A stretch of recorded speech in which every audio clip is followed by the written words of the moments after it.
What's with all these kids' toys all over the studio? I'm playing. This is a little concerning. You do remember your age, right? Some days, no. Oh. Well, as you get older, you recall things a bit differently than they say it was. I guess that can happen. Like someone changed it. Interesting. Like the oil in a car. What? Mom? Dad's losing it again!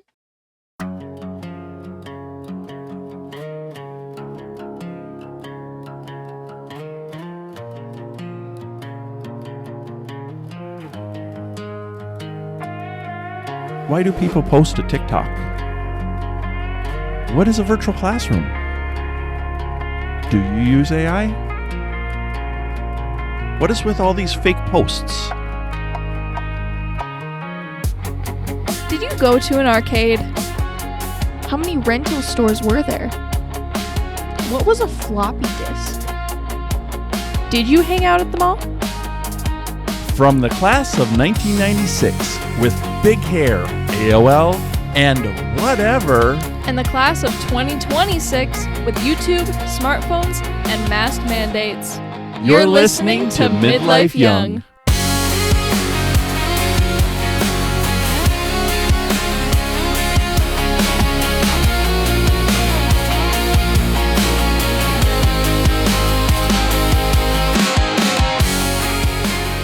That didn't seem right. What do you mean? The intro music. No, it's always been like that. No, it hasn't. It's different. Something changed. Wait. What is this segment about? The Mandela Effect. Figures. You're messing with me. There was a number of things that we remember differently over time, and we blame it quite often on the Mandela Effect. And we've got a few examples here that we can go through. Let's see if you recall any of these, and definitely our audience.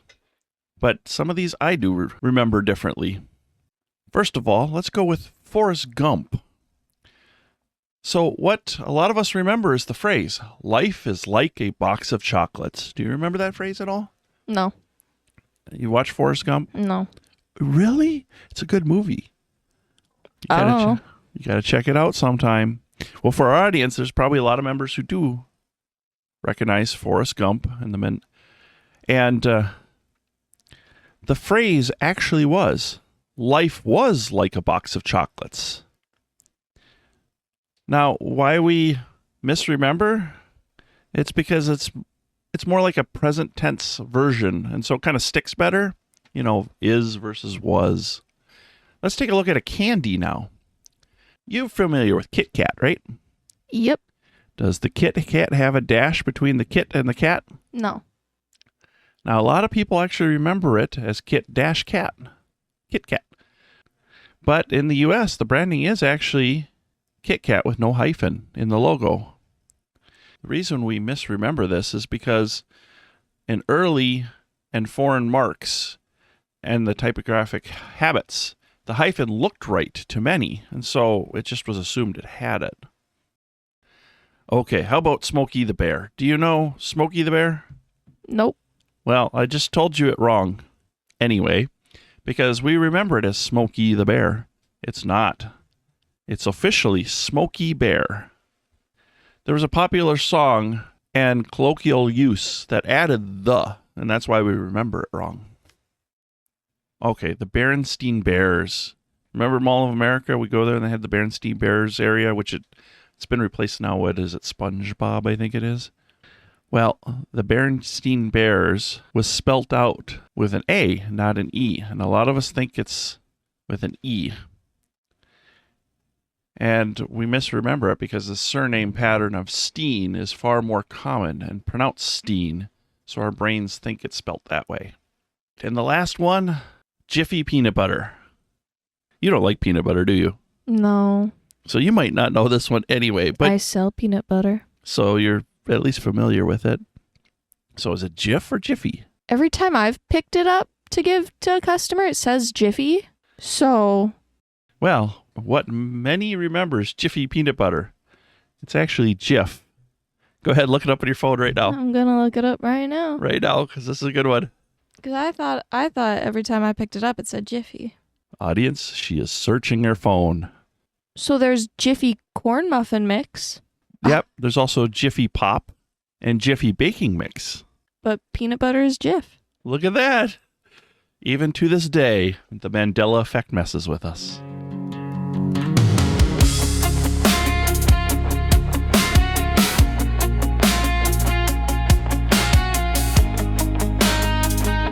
Back to this mess. Why are all the toys in the studio?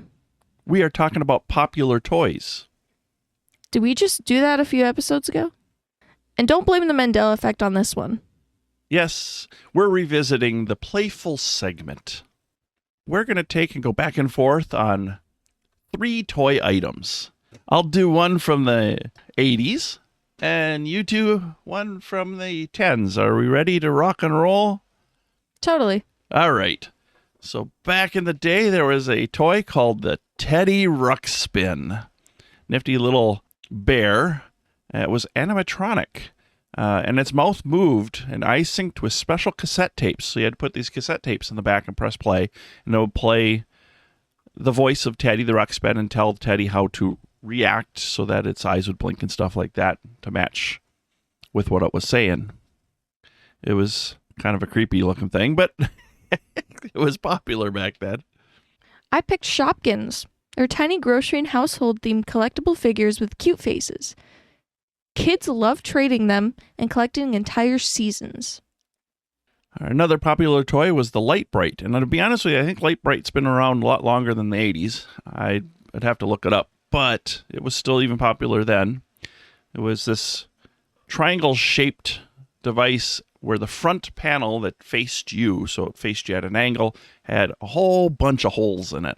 And you could put these colorful pegs in there, and you put this black sheet on there so the light would only go through what you pushed the pegs through. And you could design a whole bunch of nifty little things that would light up. It's kind of a cool little thing. Of course, you'd lose the pegs all over the house, but it was kind of fun until the light bulb burned out. Next one is Skylanders Spyro's Adventure.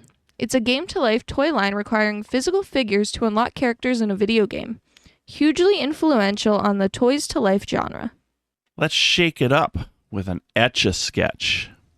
Etch-a-Sketch was another popular toy, also a drawing toy, that unlike the Light Bright where you could lose all the pegs, this one was all in one unit.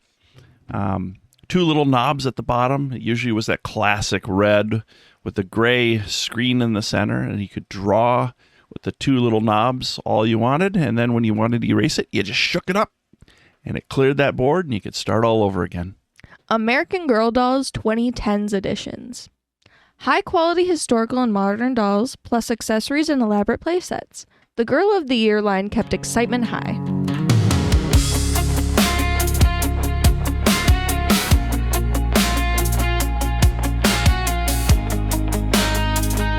Well, it's time for a change. You already messed up the intro music. What other things are you going to change? The oil. I think it would be interesting to have 2 stories of then and now on changing the car oil. I don't change oil. Oil change, 1985. I could still smell the driveway when Dad said, "All right, champ, today you're learning how to change the oil." The sun was warm on the back of my neck, and the concrete felt rough through the knees of my tough skin jeans. It was Saturday, the kind where suburban lawns hummed with lawnmowers and somebody's radio drifted through the neighborhood playing Huey Lewis. Dad handed me 2 wooden blocks. "Safety comes before anything else. Put these behind the back of the tires. Make sure she won't roll on us." I pushed them into place carefully, pretended it was some secret mission. When I stood up, Dad gave me a nod like I'd just done something real. Not just kid stuff. Real. Then we slid the hydraulic jack under the car, and Dad guided my hands into the handle. "Pump it up," he said. Each push made a shaklunk, shaklunk sound, and the car slowly lifted into the air, like something waking up from a nap. "Now the jack stands," he said. "Remember, these hold the car. The jacks just get in there." We position them, and he gives the car a little shake to show me it was solid. That shake always made my stomach flip. but he acted like it was normal, so I pretended it was too. The smell changed when I slid under the car. Warm metal, old oil, and a dusty kind of smell that made me feel like a real mechanic. Dad placed the oil drain pan in my hands. "Line it up right under that bolt," he said, shining his flashlight for me. Then he held out 2 wrenches. "Okay, mechanic, which one's the right size?" I tried the smaller one, and he grinned. "Try it." It fit perfectly. I felt taller. "Go ahead, loosen it." The bolt gave a small crack when it let go, and the fast stream of black oil spilled out. "Whoa," I said. "It's like syrup." Dad chuckled. "Engine syrup." As the oil drained, neighbors walked by. Mr. Henderson jogged past and waved. Miss Carter called out, "Looks like you've got a good helper today, Tom." Dad nudged me. "Best helper on the block." When the flow slowed to a drip, Dad pointed to the oil filter. "Your turn again. Twist it off slowly." It resisted at first, then gave up with a wet, slurping sound. A drip of oil hit my cheek.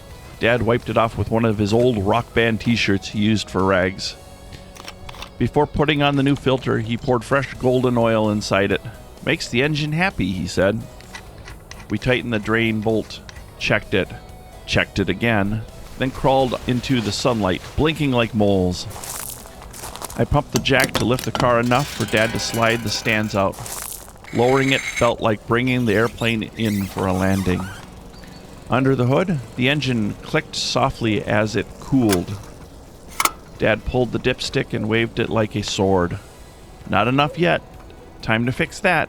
He unscrewed the fill cap and lined up 6 quarts of oil like soldiers. "You open them," he said. I twisted each one off, feeling extremely important.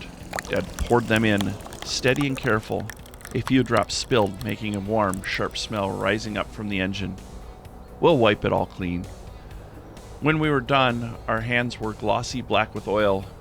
Dad brought out the orange tube of goop, the magic stuff. We rubbed it in. The citrus smell filled the garage, the black fading into swirling gray, then disappearing. My hands felt weirdly smooth afterward. We packed up the tools, the rags, the jack, the blocks, the empty bottles. Dad clapped me on the shoulder. "Ready to see if your handiwork paid off?" The car started with a deep vroom, smoother somehow. Windows down, warm air rushing in. We backed out of the driveway.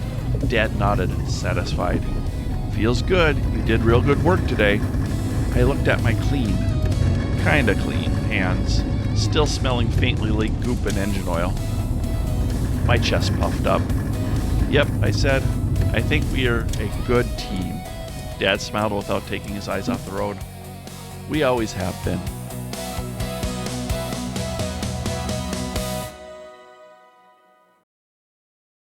You forgot the blinker fluid. I know. That costed extra. Oh. But on that topic, sometimes we did check the brake fluid and the steering fluid and the coolant fluid, the windshield wiper fluid. It's just a lot of fluid. I know. Not the blinker fluid. But, yeah, it was sometimes messy. The hands would get dirty. And that stuff would be kind of stained on your hands for a number of days. But it was always interesting to do the oil change on the car. And that experience more and more has changed nowadays. A lot of people just go to what they call the quick lube. And I believe you have a story for us on that, don't you? I do. The line of cars in front of us looked like a slow-moving parade, each one inching forward towards the quick lube garage with its big yellow sign blinking open. I sat in the back seat, kicking my sneakers together, listening to the soft hum of the AC as Dad drummed his fingers on the steering wheel. "Won't take long," he said, smiling at me. 10 minutes and we'll be out of here." I watched the car in front of us roll up to the garage door. A tech in bright blue uniform motioned them forward with 2 hands, stepping carefully over the metal gates in the floor. You could see straight down into the pit through a square cutout in the concrete, just enough to spot a guy below moving around like he lived under there. Shadows flickering across his face from the fluorescent lights. Our turn. A tech waved us forward. Dad rolled down his window and the smell of oil and rubber drifted in. sharp but clean, mixed with a faint scent of something fried from the fast food place nearby. Straight ahead, a little left, keep coming. Perfect, the tech called, pointing 2 fingers together as we lined up over the pit. Keys in the box, sir, he said, opening a small metal drawer built into a stand. Dad dropped them in, and the tech slid it down with a loud clunk. We weren't allowed to get out, safety rules, so I pressed my face to the window trying to see everything. The hood lifted suddenly, but from inside the car all I could see were hands moving fast, gloves flashing, tools disappearing and reappearing. The guys outside talked in quick bursts over the noise of air compressors and a radio in the shop blaring some pop song I knew from school. Somewhere beneath us I heard a muffled shout, "Drain's clear!" Another voice answered from above, "Copy." Then came the sound that stuck with me, the ka-chunk, ka-chunk, ka-chunk of the oil pump kicking on, pulsing through a thick black hose as they filled the engine. Dad looked back at me and raised his eyebrows. "That's the sound of fresh oil going in," he said. I nodded like I understood everything, even though all I really understood was that it sounded kind of like a robot trying to sneeze. A tech appeared by Dad's window. "You want us to replace the air filter today? It's pretty dirty." Dad glanced at me, then back at him. "Not today, thanks." The tech scribbled something on a small tablet. "Wiper blades? We've got a deal on them." Dad chuckled. "Still good." The tech shrugged and walked off, shouting something to the guy below the pit. A minute later, someone tapped lightly on the hood. "Starter up, please." Dad retrieved the keys from the box, slid them in, and the engine rumbled awake. The tech leaned in towards the hood. "Oil pressure's good, no leaks." He waved to another tech who lowered the hood with a soft thump. The radio in the shop switched songs, something electronic with a deep bass that made the windows vibrate for a second. Dad paid through his open window with a credit card. Beep tap, approved. A receipt printed so fast it sounded like a tiny firework. The tech handed it over and said, "You folks have a great afternoon now." Dad eased the car forward as the tech guided us out of the bay with practiced hand skills, like he was waving an airplane onto a runway. As soon as we were clear, Dad looked back at me with a smile he always got when he had something planned. "McDonald's?" he asked. "Yes," I practically shouted. My stomach was already imagining fries. We pulled out of the Quick Lube parking lot and into the warm daylight, the engine running smooth and clean, the radio humming inside the car now. I pressed my forehead to the window again as the building shrank behind us, watching the next car pull in, another family waiting inside, another hood lifting. "See," Dad said, "easy stuff, in and out." I nodded, still watching the world slide by. It wasn't messy like I imagined real car work to be. No oil on my hands, no rags, no goop that smelled like oranges. But the ride felt good anyway. Different, but good. We turned into McDonald's, golden arches shining like treasure. And Dad said, "Let's call it our maintenance celebration." And somehow, that made it felt like we've done something important anyway.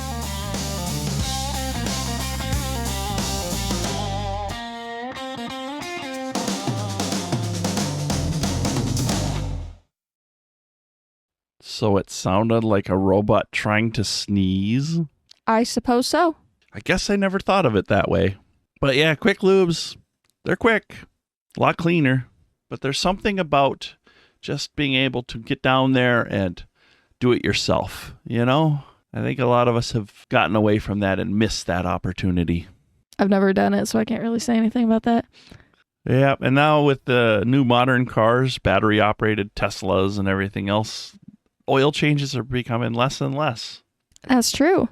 No more blinker fluid.